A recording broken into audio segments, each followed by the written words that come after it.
Hello everyone, welcome back to the channel. आज की इस वीडियो में हम लोग डिस्कस करने वाले हैं एक नया टॉपिक जिसका नाम है पल्मोनरी डिजीज। इसमें हम लोग तमाम सारे डिजीज को डिस्कस करेंगे जो कि प्रेगनेंसी को कॉम्प्लिकेट करने का काम करते हैं। ओके, ये आपका 15th लेक्चर होने वाला है और इसमें आपको डिफरेंट डिफरेंट इमेजेस देखने को मिलेंगे, डायग्राम्स देखने को मिलेगा, कहीं कहीं आपको एनिमेशंस भी देखने को मिल सकता है। अगर आप वीडियो को, लेक्चर को शुरू से लेकर अंत तक अटेंड करोगे तो मैं श्योरिटी आपको देता हूं कि आपको कहीं पर भी डाउट नहीं होगा।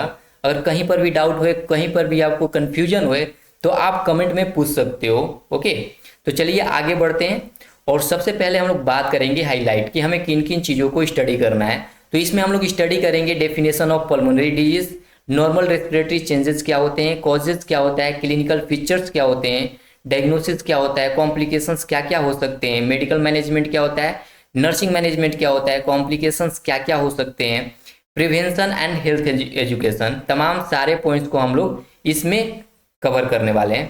तो सबसे पहले हम लोग बात करेंगे डेफिनेशन। डेफिनेशन क्या होता है पल्मोनरी डिजीज का? Pulmonary disease refers to disease that affect the lungs and breathing during pregnancy. This disease can reduce oxygen supply to both mother and the foetus leading to maternal and foetal complication. इसमें आपको ये बताया जा रहा है कि जो भी पल्मोनरी डिजीज होते हैं जैसे कि अस्थमा हो गया, निमोनिया हो गया, ओके, एआरडीएस हो गया, जितने भी हैं वो क्या करते हैं कि प्रेगनेंसी को कॉम्प्लिकेट करने का काम करते हैं। हो सकता है कि ड्यूरिंग प्रेगनेंसी ऑक्सीजन सप्लाई को रिड्यूस कर सकते हैं, फीटस को भी कॉम्प्लिकेट करने का काम कर सकते हैं। तो आप देख सकते हो बगल में हिंदी में भी एक्सप्लेन किया गया है। पल्मोनरी डिजीज का मतलब होता है लंग्स और ब्रीदिंग से जुड़ी समस्याएं। जितनी भी समस्याएं लंग्स से जुड़ी होती हैं वो सारे आपके पल्मोनरी डिजीज में आते हैं। अब इसमें क्या होता है, प्रेगनेंसी के दौरान अगर माँ को लंग्स डिजीज हो जाए तो माँ और बेबी दोनों को ऑक्सीजन कम मिल सकती है जिससे कि कॉम्प्लिकेशंस हो सकते हैं। आप इसे पॉज करके खुद भी स्टडी कर सकते हो, बहुत ही इजी लैंग्वेज में एक्सप्लेन किया गया है। आगे हम लोग बात करेंगे normal respiratory changes during pregnancy. Pregnancy के दौरान क्या क्या रेस्पिरेटरी चेंजेस होते हैं? तो सबसे पहला चेंज होता है ऑक्सीजन डिमांड। जो ऑक्सीजन डिमांड होता है वो इंक्रीज हो जाता है। कितना इंक्रीज होता है? 20 to 30% ऑक्सीजन डिमांड जो होता है वो इंक्रीज होने के चांसेस हो सकते हैं। टाइडल वॉल्यूम क्या होता है? ये भी इंक्रीज हो जाता है। Breathing become deeper. Okay, respiratory rate क्या होता है? इसमें भी चेंज हो जाते हैं। यूजुअली अनचेंज रहता है लेकिन कभी कभी क्या होता है कि स्लाइटली इंक्रीज हो सकता है। अभी नेक्स्ट क्या होता है? Diaphragm rises. ड्यूरिंग प्रेगनेंसी क्या होता है कि जो डायफ्राम होता है ये राइज हो जाता है, okay, due to enlarge uterus, uterus के बढ़ने की वजह से। नेक्स्ट क्या चेंज देख सकते हो? Mild breathlessness. ठीक है, सांस लेने में प्रॉब्लम हो सकती है थोड़ी बहुत, कॉमन इन प्रेगनेंसी, प्रेगनेंसी में बहुत कॉमन है। आगे हम लोग बात करेंगे common pulmonary disease in pregnancy. Pregnancy में कॉमन पल्मोनरी डिजीज कौन कौन से हैं? तो सबसे पहला और कॉमन कौन सा है? अस्थमा। ये बहुत ज़्यादा कॉमन होता है। ओके, नेक्स्ट न्यूमोनिया देखने को मिल सकता है, ट्यूबरक्लोसिस हो सकता है, कोविड-19 हो सकता है, पल्मोनरी इम्बोलिज्म हो सकता है जो कि इमरजेंसी कंडीशन होता है। ये एक्यूट रेस्पिरेटरी डिस्ट्रेस सिंड्रोम हो सकता है जिसे कि हम लोग ARDS बोलते हैं। यहाँ पर आप इमेज भी देख सकते हो, जैसे कि अस्थमा हो सकता है, न्यूमोनिया आप देख सकते हो, ट्यूबरक्लोसिस आप देख सकते हो, कोविड-19, पल्मोनरी इम्बोलिज्म हो सकता है, ARDS हो सकता है। बहुत ईजी वे में एक्सप्लेन किया गया है।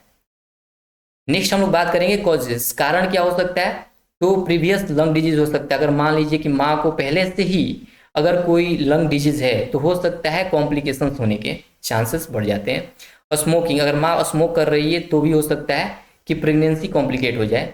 Air pollution, okay, respiratory infection हो सकता है, लो इम्यूनिटी हो सकता है, ओबिसिटी हो सकता है, एनीमिया हो सकता है, हार्ट डिजीज हो सकते हैं। आप यहाँ पर भी देख सकते हो इनके कॉजेज को, प्रीवियस लंग डिजीज हो सकता है, smoking, air pollution, respiratory infection, लो इम्यूनिटी, ओबेसिटी, एनीमिया और हार्ट डिजीज, ये तमाम क्या है इनके कॉजेज हैं। नेक्स्ट हम लोग बात करेंगे क्लिनिकल फीचर्स। अगर मान लीजिए कि माँ को कोई भी पल्मोनरी डिजीज हो रखा है तो क्या सिम्टम्स दिख सकते हैं? तो देखो क्या क्या सिम्टम्स दिखेंगे। सबसे पहले तो ब्रेथलेसनेस हो सकता है जिसे कि हम लोग डिस्निया बोलते हैं। नेक्स्ट परसिस्टेंट कफ हो सकता है, वीजिंग हो सकता है, चेस्ट पेन हो सकता है, फीवर हो सकता है, ओके, इंक्रीज रेस्पिरेटरी रेट देखने को मिल सकता है, ब्लूइश लिप्स हो सकता है जिसे कि हम लोग साइनोसिस बोलते हैं, लो ऑक्सीजन सैचुरेशन हो सकता है, SpO2, ओके। तो यहाँ पर सांस फूल सकता है माँ को, खांसी हो सकती है, सीटी जैसी आवाज आ सकती है जिसे हम लोग वीजिंग साउंड बोलते हैं, चेस्ट पेन हो सकता है, बुखार आ सकता है, सांस तेज चलना हो सकता है, होठ नीले पड़ सकते हैं, ऑक्सीजन लेवल कम हो सकता है। ये तमाम क्या हो सकते हैं, क्लिनिकल फीचर्स माँ के अंदर देखने को मिल सकते हैं। नेक्स्ट हम लोग बात करेंगे डायग्नोसिस। अगर मान लीजिए कि माँ में कोई भी पल्मोनरी डिजीज हो रखा है तो कौन कौन से टेस्ट आप करा सकते हो। तो सबसे पहले तो history taking most important, okay. Then after physical examination, pulse oximetry से आप SpO2 चेक कर सकते हो। आर्टेरियल ब्लड गैस चेक करना बहुत इंपॉर्टेंट होता है। चेस्ट एक्सरे हो गया, CBC हो गया, स्पुटम एग्जामिनेशन हो गया, पल्मोनरी फंक्शन टेस्ट हो गया, ये जो कि अस्थमा में बहुत इंपॉर्टेंट होता है, ECG हो गया। ये तमाम डायग्नोसिस आप करा सकते हो, ओके। यहाँ पर देखो बहुत क्लियर वे में इमेजेस दिए गए हैं, जैसे कि यहाँ पर एक नर्स, एक डॉक्टर फीमेल पेशेंट से क्या कर रही है कि हिस्ट्री टेक कर रही हैं, ओके। फिजिकल एग्जामिनेशन हो रहा है, यहाँ पर पल्स ऑक्सीमीटर चेक हो रहा है, ओके। ABG एनालिसिस, यहाँ पर chest x-ray, okay, CBC, sputum test, pulmonary function test और ECG, ये तमाम सारे टेस्ट कराए जा सकते हैं। नेक्स्ट हम लोग बात करेंगे मेडिकल मैनेजमेंट। अगर माँ को कोई भी पल्मोनरी डिजीज हो रखा है तो अकॉर्डिंग टू डिजीज कौन सा मेडिकल मैनेजमेंट कराया जाना चाहिए। तो आप देख सकते हो ट्रीटमेंट डिपेंड ऑन डिजीज, यहाँ पर बहुत सारे डिजीज दिए गए हैं और उनके मेडिकल मैनेजमेंट को लिखा गया है। तो सबसे पहले है आपका इनहेल्ड ब्रोंकोडाइलेटर आप प्रोवाइड कर सकते हो, साल्ब्यूटामोल, ओके। इनहेल्ड कोर्टिकोस्टेरॉइड आप दे सकते हो, जिसे हम लोग एग्जाम्पल के तौर पे आप देख सकते हो ब्यूडिसोनाइड हो सकता है। अगर माँ को निमोनिया है तो उस समय आप क्या करोगे, एंटीबायोटिक दे सकते हो, ऑक्सीजन थेरेपी आप प्रोवाइड कर सकते हो, फ्लूइड IV फ्लूइड आप प्रोवाइड कर सकते हो। अगर माँ को ट्यूबरक्लोसिस है तो यहाँ पर एंटी ट्यूबरक्लोसिस ट्रीटमेंट चल सकता है, ओके। नेक्स्ट अगर माँ को COVID-19 है तो उस समय आप क्या करोगे, ऑक्सीजन थेरेपी प्रोवाइड कर सकते हो, एंटीवायरल और सपोर्टिव ट्रीटमेंट आप दिया जा सकता है। मॉनिटरिंग बहुत इंपॉर्टेंट है।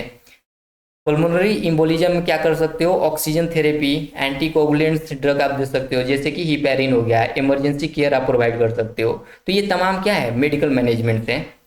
नेक्स्ट हम लोग यहाँ देखेंगे, यहाँ पर थोड़ा सा डिटेल में लिखा गया है मेडिकल मैनेजमेंट को विथ प्रॉपर इमेज। तो अस्थमा में क्या आप दोगे, इनहेलर, ठीक।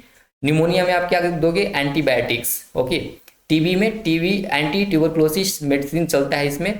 कोविड में आप क्या करोगे, ऑक्सीजन प्लस सपोर्टिव थेरेपी, और पल्मोनरी इम्बोलिज्म में क्या होगा, emergency treatment plus heparin.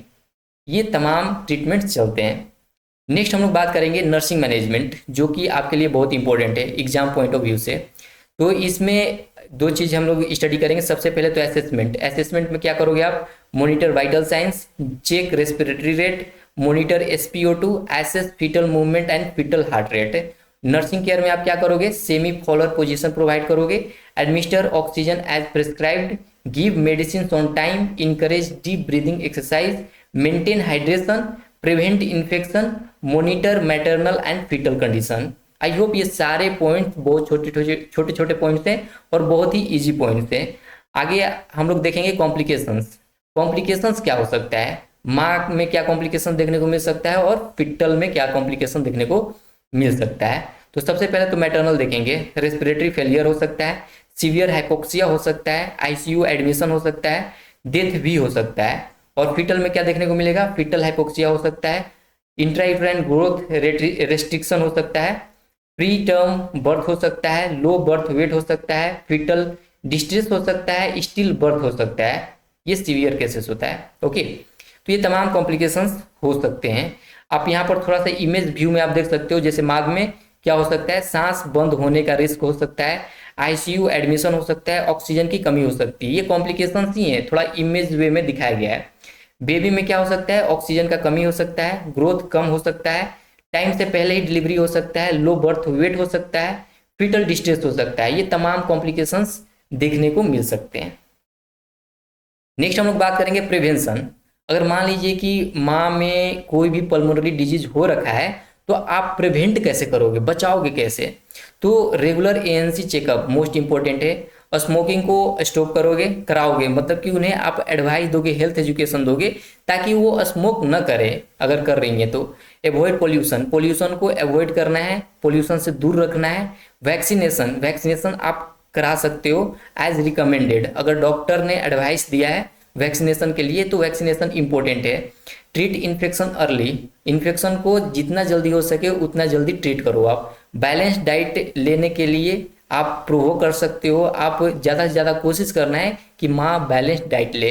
Adequate rest के लिए आप उन्हें बोल सकते हो फॉलो प्रिस्क्राइब मेडिकेशन। जितने भी प्रिस्क्राइब्ड मेडिकेशंस हैं उन्हें फॉलो करना बहुत ज़रूरी है।